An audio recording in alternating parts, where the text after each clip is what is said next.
ನಮಸ್ತೆ ಎಲ್ಲರಿಗೂ. ಇವತ್ತು ಜೋಳದ ಹಿಟ್ಟಿನ ತಾಲಿಪಟ್ಟು ಹೇಗೆ ಮಾಡೋದಂತ ನೋಡ್ಕೊಂಡು ಬರೋಣ.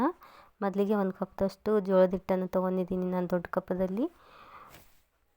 ಒಂದು ಅರ್ಧ ಚರಿಗೆ ಬಿಸಿನೀರನ್ನು ಕಾಯಿಸ್ಕೊತಾ ಇದ್ದೀನಿ. ಇಲ್ಲಿ ಒಂದು ದೊಡ್ಡದು ಕ್ಯಾರೆಟನ್ನು ತುರಿದಿಟ್ಕೊತಾ ಇದ್ದೀನಿ. ಹಾಗೆ ಸೌತೆಕಾಯಿಯನ್ನು ಹಾಕಿದ್ದೀನಿ ತುರಿದಿಟ್ಕೊಂಡಿರೋದು. ಹಾಗೆ ಮೆಣಸಿನ್ಕಾಯಿ, ಹಾಗೆ ಸಣ್ಣದಾಗಿ ಕಟ್ ಮಾಡ್ಕೊಂಡಿರೋ ಈರುಳ್ಳಿನ ಹಾಕ್ಕೊಳ್ಳಿ, ಉಪ್ಪನ್ನು ಹಾಕ್ಕೊಳ್ಳಿ, ಹಾಗೆ ಸ್ವಲ್ಪ ಅರಿಶಿನವನ್ನು ಹಾಕ್ಕೊಳ್ಳಿ, ಜೀರಿಗೆಯನ್ನು ಹಾಕ್ಕೊಳ್ಳಿ, ಸ್ವಲ್ಪ ಕರಿಬೇವಿನ ಸೊಪ್ಪನ್ನು ಪುಡಿ ಮಾಡಿ ಹಾಕ್ಕೊಳ್ಳಿ, ಹಾಗೆ ಕೊತ್ತಂಬರಿ ಸೊಪ್ಪನ್ನು ಹಾಕ್ಕೊಳ್ಳಿ. ಸ್ವಲ್ಪ ಆದಷ್ಟು ಸಣ್ಣದಾಗಿ ಕಟ್ ಮಾಡ್ಕೊಂಡು ಹಾಕ್ಕೊಳ್ಳಿ ಎಲ್ಲವನ್ನು. ಈಗ ಕಾಯಿಸಿಟ್ಕೊಂಡಿರೋ ಬಿಸಿನೀರನ್ನು ಹಾಕಿ ಕಲಿಸ್ತಾ ಇದ್ದೀನಿ. ನಾನು ಕಲಿಸಿಟ್ಕೊಂಡಿದ್ದೀನಿ. ಎಲ್ಲದನ್ನು ಗಟ್ಟಿಯಾಗಿ ಕಲಿಸಿಟ್ಕೊಳ್ಳಿ, ಬಿಸಿನೀರಲ್ಲೇ ಕಲಿಸ್ಕೊಳ್ಳಿ ಇದನ್ನೆಲ್ಲ.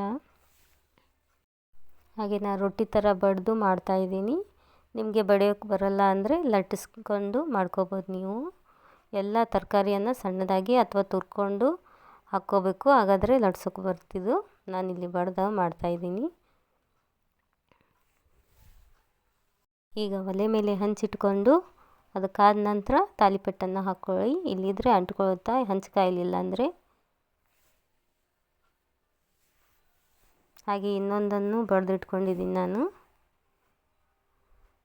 ಈಗ ಸ್ವಲ್ಪ ಮೇಲೆ ಎಣ್ಣೆಯನ್ನು ಹಾಕಿದ ನಂತರ ಮತ್ತೆ ಒಳಸಾಕಿ ತೆಳಗ ಮೇಲೆ ಎರಡು ಕಡೆ ಬೆನಿಸಿ ಮತ್ತೆ ತೆಗೆದಿಟ್ಕೊಳ್ಳಿ. ನನ್ನ ವಿಡಿಯೋ ನೋಡೋದಕ್ಕಾಗಿ ಧನ್ಯವಾದಗಳು.